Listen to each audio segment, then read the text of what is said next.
Hello everyone. Just here for a quick tribute video to Joanie Laurer, aka Chyna, who was a WWE diva and wrestler, and also the artist formerly known as Prince. Both of them passed away, like one right behind the other this past week. Chyna passed away this past Wednesday, and Prince passed away on Thursday. So I'm gonna start with Chyna and then, work my way.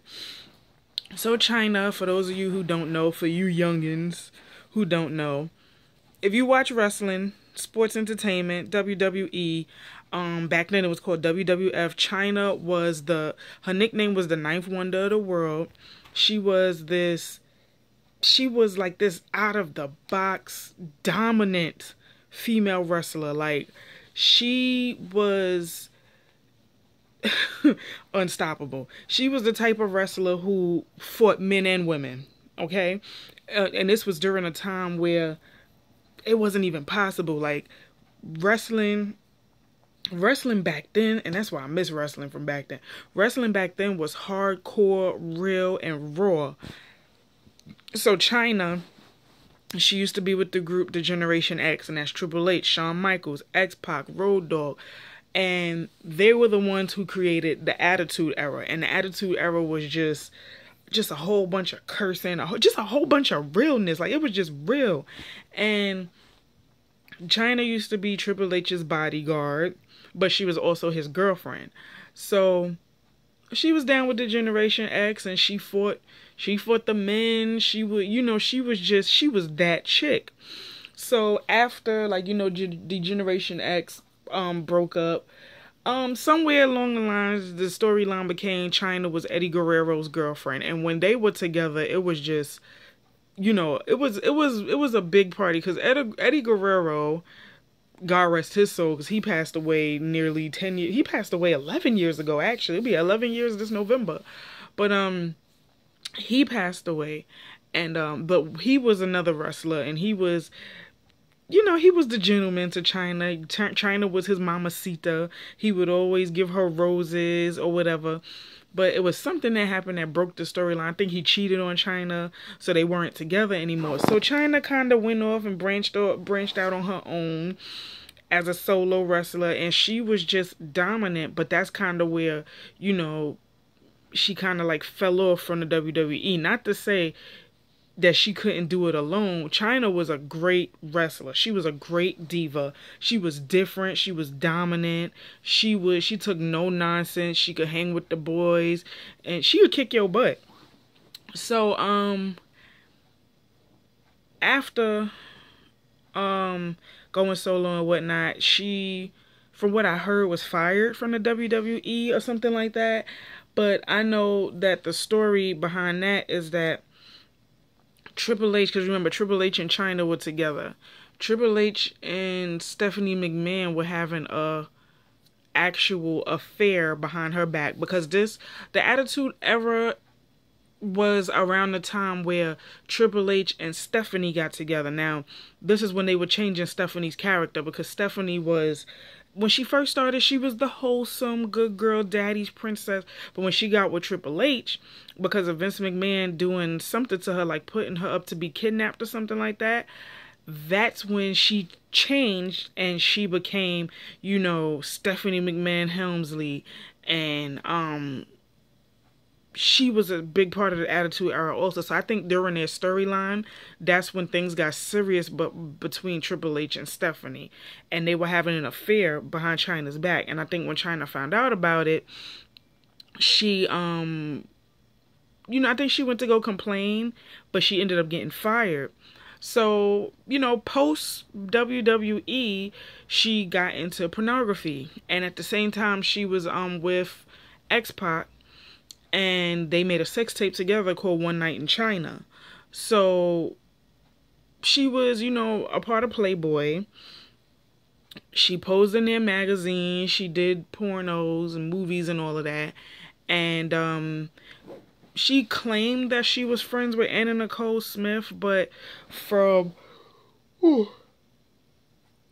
excuse me, from I think what Anna Nicole Smith's like family or her campus saying is that they were never really close like that. I don't really know what to believe, but I know that Chyna was on a Surreal Life in 2005, and she was battling sobriety, and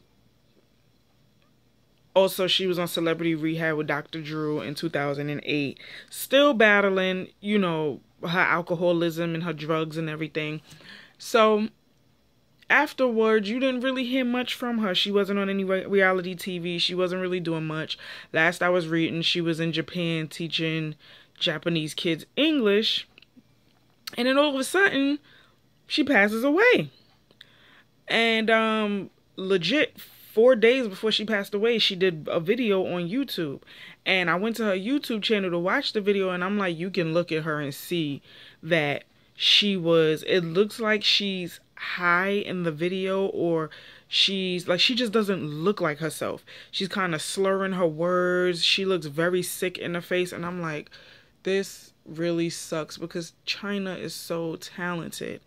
But for her to be 45 years old and to pass away like that, it's very sad. And I almost feel bad because it's like, I think her being fired from the WWE or everything that went down at the WWE kind of contributed to her demise, because I'm pretty sure she kind of feels like, you know, useless. Like, you know how people feel after they no longer have a job that they were used to having for so many years. Like, I'm pretty sure she kind of felt like how Merlin Santana felt before he passed away.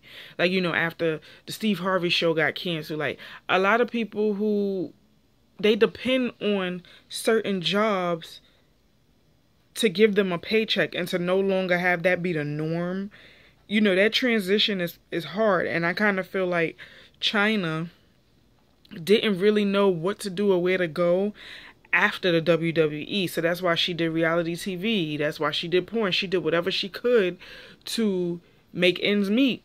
And it's just very, very sad. Like, I was watching the video and I'm like, wow, Chyna, like, you don't even look like yourself. So I prefer not to remember her like that. I prefer to remember her like as the dominant force that she was in the WWE. And I don't know if the WWE did a tribute for her. I think the WWE tried to like stray away from Chyna a little bit because she did porn movies. But I'm like, you just gotta know how to deal with that. Like, I understand WWE is geared more towards children now, but they need to figure out a way to, like, I don't know, they just need, because Chyna, in my opinion, because I was reading that they wanted to put her in the Hall of Fame, but they didn't because they were afraid of kids Googling her. And I mean, that's understandable, but honestly, that's not the WWE's call on, you know, protecting kids from the internet. That falls on parenting. That does not fall on the WWE. So, I mean, if y'all want to put her in the Hall of Fame, I say do it. And if kids Google her and they find out she was in pornography or whatever, then, I mean, I'm not saying, you know, so what? I'm just saying that's the parents' job to protect the kids from that. It's not, but I get where WWE is coming from, and I hope y'all get what I mean. But it's just, you know, I feel like besides that, like, put her in the Hall of Fame. Like, she was very well known. She made a name for herself in the WWE. Pornography aside, Chyna was more than a porn star. Chyna was a force to be reckoned with, and she made history in the WWE. So they need to put her in the Hall of Fame. And, you know, just deal with whatever comes after. But I don't think that they should take the blame for that. Again, it falls on parenting. So I'm just like, you know, in shock that Chyna is gone. She was only 45 years old. And it's just sad. It's really, really sad. She was still young. And I mean, it's sad that she couldn't get help with her issues or whatever. But, you know, rest in peace, Chyna. You'll be missed. I'm very sad that you're gone because you were one of my favorite divas. Like, you were part of the reason why I enjoy watching wrestling, and I'm gonna miss, just the fact. I mean, she was out of the public eye for a while, but just the comfort in knowing that a person is still alive and well, that makes you feel good as opposed to they passed away. So it's like, wow. So rest in peace, Chyna. You will be missed, and I really hope you're at peace now. Your spirit, your soul, all of that. I hope it's at peace now because you really deserve it. Whew. Prince Rogers Nelson. Mr. First of all, there are so many things I could say about Prince. Me growing up as I was the child of a mother who loves music, and she listened to all kinds of awesome music. And when I tell you Prince was the number one, Prince was number one. She listened to I will never forget, because I used to love going through my mother's CDs. I remember when I was young, I used to scratch up her CDs all the time, and she used to want to beat my behind. And I loved music. At an early age, I love music, and I feel like I have like an ear for it. I mean, I think I can sing. Not professionally or anything, but I think I have a little bit of a voice when I'm serious, because sometimes I'll jump on here and I'll sing, but I'm not really serious. I'm just in the moment. But when I'm in here, like, let's say if I'm cleaning and I'm in the zone and I'm really feeling a song, I gets down. So when I was younger, the first album that ever caught my eye of Prince's was The Gold Experience. And what I loved most about that cover, was it that or was it Diamond and Pearls? I think it was The Gold Experience, because I remember I'm probably confusing it, but I just know it was an album with Prince and two girls on the cover. And it was like a little metallic thing. And it's like when you moved it, Prince and the girls moved. I pray to God that I'm saying the right album. It was either The Gold Experience or Diamonds and Pearls. I hope I'm saying the right album. But I just know that was an album I always like played with. I would take it and I would flip it back and forth just to see Prince and the girls move. And my mother, she used to blast Get Off faithfully. My fiance, he loves Prince, so he plays Diamonds and Pearls a lot. He plays Raspberry Beret. What's the other song? Oh, of course, Kiss. We know Kiss and When Doves Cry. Purple Rain, Purple Rain. Who don't know Purple Rain? Let me see. What else? Because he has so many hits. And people already know if you sample from Prince, you gotta pay some cheddar to that man, because his music is that good. And I don't think he allowed, I think he had like maybe a clause in his contract or, in general, where if you sample from him, you had to pay him like a hefty chunk of change to sample from him. But he is just an all-around musical genius. And let's not mention how he has broken every barrier and has not conformed to society's standards of how a musician should look. I mean, he could dress like a woman and still your woman. Okay? He wore eyeliner. He got perms. He had on tight little tank top shirts. He had on bell bottoms and heels and could still steal your girl. Okay? Prince was the man. Prince is that dude, and he is a musical genius. Could play every single instrument known to man. Okay? Could sing his butt off, and he was sexy as hell. And he came out with an album basically every year since his first album. Like, it's crazy. And the last song I remember my mother playing of his was the most recent one he came out with called 1,000 X's and O's, and she actually has that song as her ringtone. And I'm listening to the song, I'm like, oh yeah, this beat is nice. Like the beat is sick. It's Prince. Oh my God. It's so many things I could say about Prince. And we know him as a musical legend. And sadly, he passed away on Thursday. It was very abrupt and very, very much a shock. Very much a shock. Because honestly, I didn't even know the man was sick. And everybody was saying, yeah, he did a show because he's been doing concerts here and there. So he was coming back home from doing 2 concerts in Atlanta, and his private jet had to do an emergency landing because he had flu-like symptoms. So I think that, he figured like 3 hours after he was admitted, oh, I'm fine. It's just something I could take a little medicine, a little tussin, and it'll get rid of it. But I think it was deeper than that. Like it was flu-like symptoms, but it was deeper than that. He's probably sick with something else. A lot of people are saying pneumonia. A lot of people are saying that it could have been a flu and he just didn't treat it right. So he was found dead in the elevator of his Paisley Park home in Minnesota. And I'm just like, what? Like, I was, again, just like with Michael Jackson, I was asleep when I found out that Prince died. And my mom was the one that called me. And she's like, did Prince die? I said, Ma, I don't know. I haven't heard anything. She said, well, your aunt just called me and said that she heard that Prince died. I said, listen, I'll Google it because I don't believe nothing on Facebook, nothing on Twitter, because you know how many celebrities online that have died because of Twitter and Facebook. So whenever I hear celebrity deaths, I Google.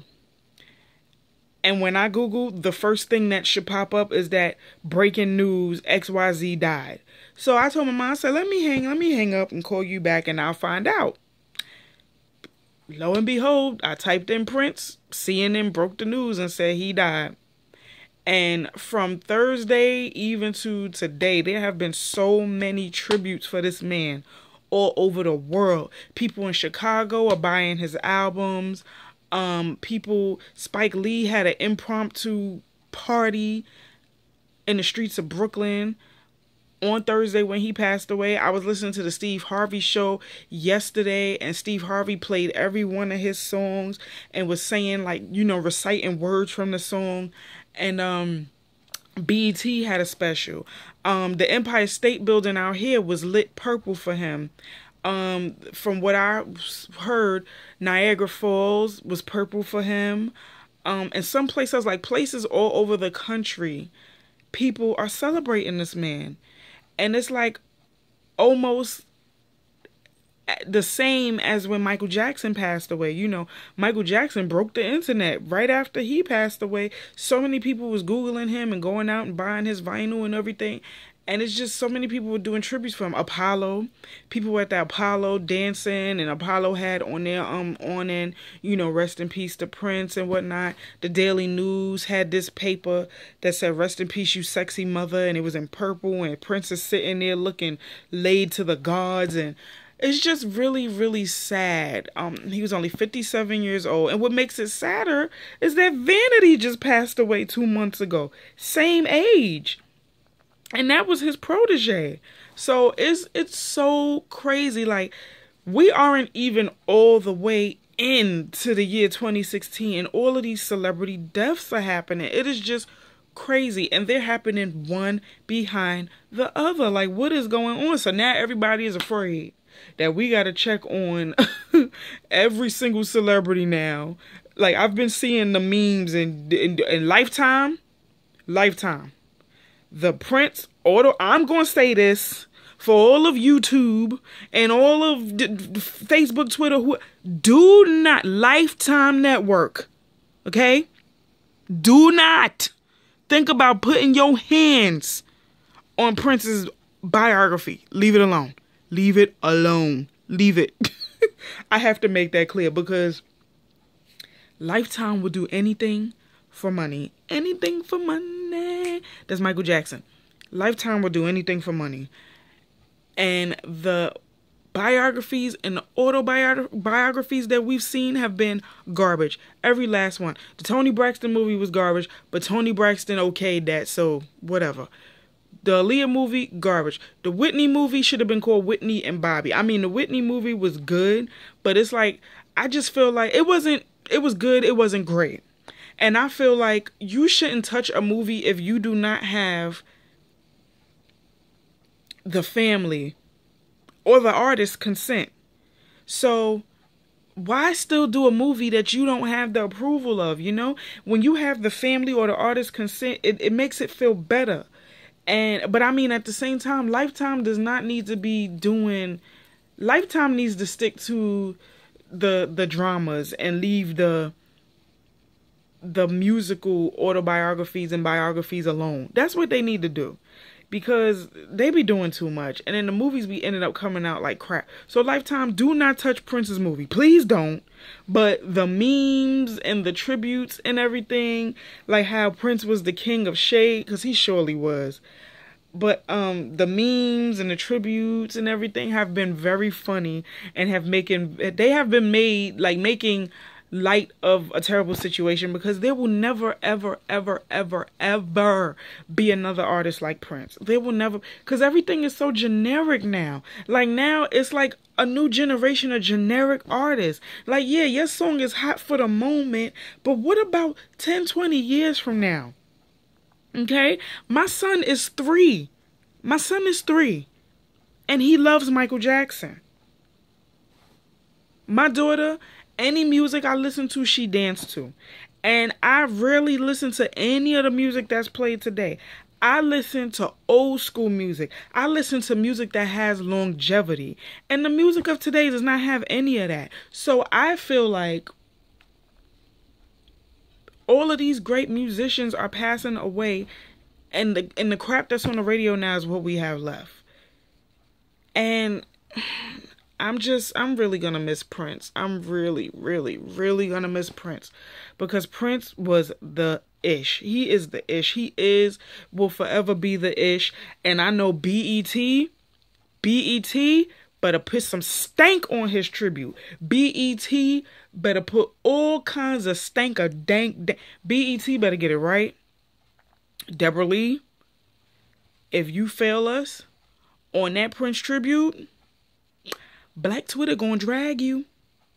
So y'all got a good 2 months to get the tribute together. I need y'all to get it together. I need y'all to get it together. I need y'all to get it together, BT. This is your moment. Use it. But anyway, rest in peace, Prince. You are gonna be very much missed. You are a musical genius. You are one of a kind. There will never be another like you.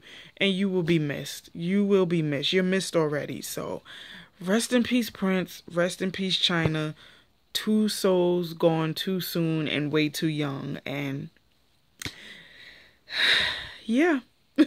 So, that was my little tribute video and my memories of each of them. Like, comment, subscribe. Tell a friend and tell a friend and tell a friend.